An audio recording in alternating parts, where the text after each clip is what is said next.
বিগত 15 বছর যেভাবে আপনাদের রাজনৈতিক এবং অর্থনৈতিক অধিকার ছিনিয়ে নেওয়া। তারেক রহমানের খুলনার সমাবেশে নেতাকর্মীদের ঢল। দীর্ঘ ২২ বছর পর বিএনপি চেয়ারম্যান তারেক রহমানের আগমনকে ঘিরে খুলনা যেন আজ পরিণত হয়েছে এক আবেগঘন জনসমুদ্রে। সকাল হতেই নগরের খালিশপুর প্রভাতী স্কুল মাঠ ও আশপাশের সড়কগুলো ভরে ওঠে বিএনপি নেতাকর্মী ও সমর্থকদের ঢলে। দূর দূরান্ত থেকে আসা হাজারো মানুষ রবিবার রাতেই খুলনায় পৌঁছান। কেউ বাসে, কেউ ট্রাকে, আবার কেউ হেঁটেই এসে জড়ো হন জনসভাস্থলের আশপাশে।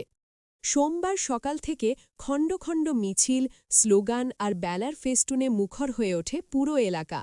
নেতাকর্মীদের চোখে মুখে ছিল অপেক্ষা, উত্তেজনা আর আবেগের স্পষ্ট ছাপ। খুলনা মহানগর ও জেলা বিএনপির উদ্যোগে আয়োজিত এই নির্বাচনী জনসভায় দুপুর ১২টায় প্রধান অতিথির ভাষণ দেবার কথা রয়েছে তারেক রহমানের। খুলনা মহানগর বিএনপির সাধারণ সম্পাদক শফিকুল আলম তুহিন জানান, জনসভা শেষে দুপুর ১টায় হেলিকপ্টারে যশোরের উদ্দেশ্যে খুলনা ত্যাগ করবেন বিএনপি চেয়ারম্যান। তিনি আরও জানান, এই জনসভায় লাখ লাখ মানুষ স্বতঃস্ফূর্তভাবে অংশ নিচ্ছেন।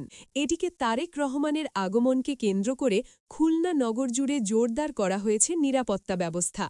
খুলনা মেট্রোপলিটন পুলিশের পক্ষ থেকে জানানো হয়েছে, খালিশপুর প্রভাতী স্কুল মাঠ ও আশপাশের এলাকায় ৩ স্তরের নিরাপত্তা বলয় গড়ে তোলা হয়েছে।